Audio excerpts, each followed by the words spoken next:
Ini adalah seorang ibu dengan riwayat sesar 2 kali dan dia ini sudah melakukan pemeriksaan rutin pada dokternya sebelumnya.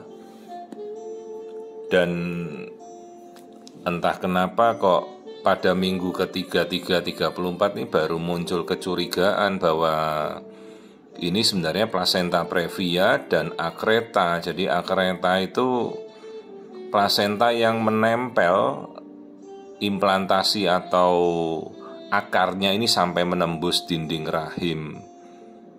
Biasa terjadi pada sesar yang berulang-ulang, jadi batas tepi dinding rahimnya tuh sampai tidak ada lagi, sudah ditembus sampai masuk ke dalam oleh plasentanya. Jadi kan tidak bisa dibuka, tidak bisa dilepas. Ini kandung kencing. Kandung kencing si ibu, berarti kalau di bawah kandung kencing itu kan jalan lahir, ini yang kita tunjuk. Nah kalau sisi sebelah kiri itu normal, tidak nempel, tapi sisi sebelah kanan, jadi sisi kanan ari-arinya tuh nempel sampai menutupi jalan lahir dan kelihatan sekali itu ada lubang-lubang di plasenta, itu namanya vacuolar leak, menunjukkan kecurigaan ya, kecurigaan, tanda-tanda plasenta akreta.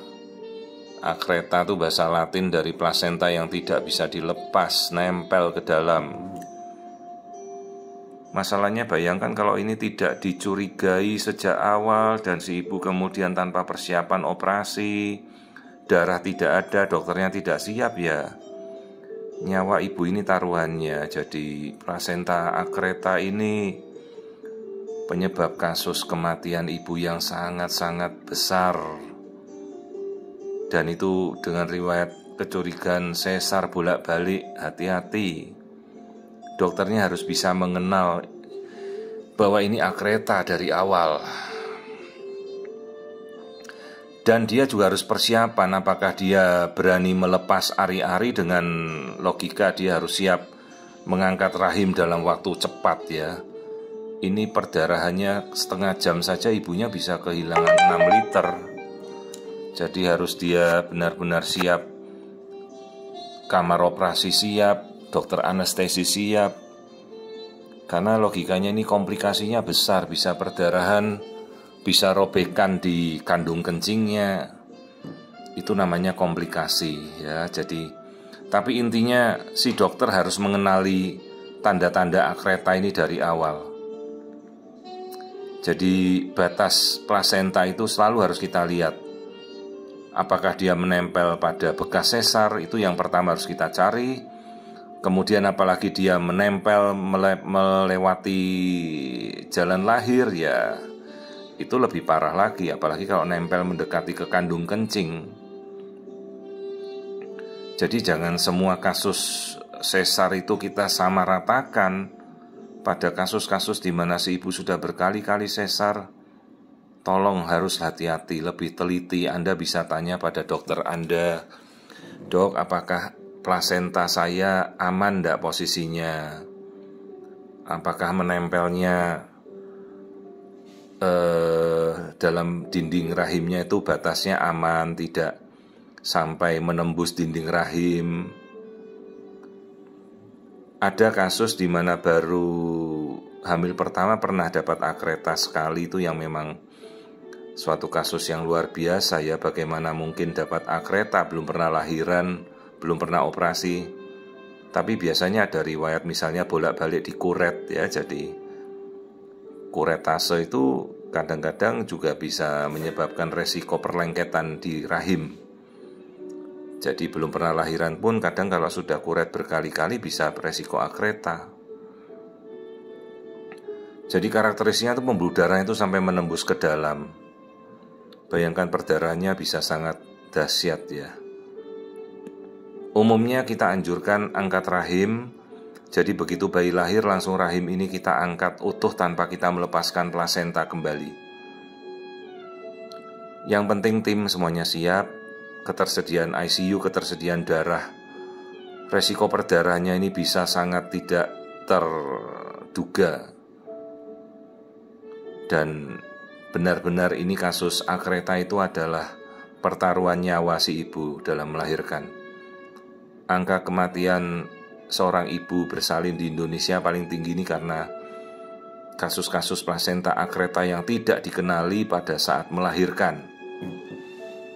Kalau hanya sekedar previa saja tidak masalah, artinya dia menutupi jalan lahir. Tapi kalau sudah menutupi jalan lahir, menempel pada bekas sesar, masuk ke dalam, menembus, ini harus dikenal sejak awal. Jangan sampai ini seperti kasus ini 33 minggu, untung sudah kita ketahui. Ada kasus tuh menjelang 39 minggu, dokternya begitu mau rencana mau sesar, dokternya bingung, kok ari-arinya di bawah. Nah, kalau setiap ari-ari di bawah, pikirkanlah bahwa itu akreta. Lebih baik kita waspada daripada kita tidak waspada. Jadi semua kasus berpotensi menjadi plasenta akreta bila dia pernah plasenta previa, pernah riwayat operasi, pernah riwayat kuret. Ya, ini bayinya baik, semuanya kondisinya normal, sesuai minggu 33 menjelang 34. Jadi ya kita anjurkan ibunya melahirkan benar-benar di sarana yang memenuhi syarat. Timnya lengkap, ada ICU juga, persediaan darah PMI ada. Ya, dan jujur saja tidak ada seorang dokter pun menginginkan menangani kasus seperti ini. Ini kasus yang sangat-sangat berbahaya. Plasenta akreta seperti ini juga, ya bagi kita para dokter kandungan, tentu kita tidak akan pernah berharap menemukan kasus-kasus seperti ini karena penanganannya sangat kompleks.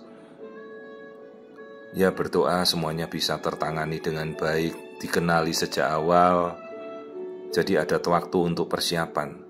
Dan sebisa mungkin jangan sampai emergensi tanpa persiapan. Tapi kalau terjadi perdarahan, kita tidak bisa memprediksikan dan kita harus menyelamatkan nyawa ibu dan bayi secepat mungkin, ya kadang persiapan seminimnya apa boleh buat.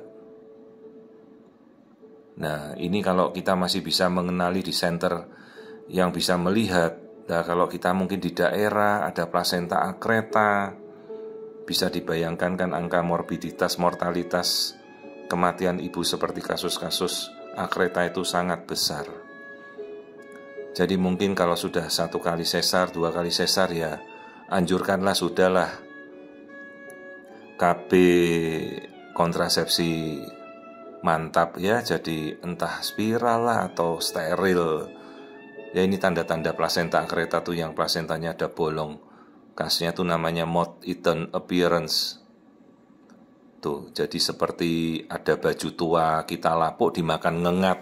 Bolong-bolong seperti itu plasentanya, hati-hati, itulah karakteristik tanda marker dari plasenta akreta yang harus kita kenali. Dan apabila kita tidak yakin, jangan ragu, rujuklah pada pemeriksaan fetomaternal ya. Jadi sebisa mungkin kita sudah mengenali dari awal dan mempersiapkan persalinannya dengan matang, terencana. Ini yang perlu kita edukasi pada orang tua. Kedua orang tua ini, jadi si pasien ini harus tahu resiko yang dihadapi sampai kemungkinan nanti angkat rahim dan perdarahan. Inilah kasus plasenta akreta previa.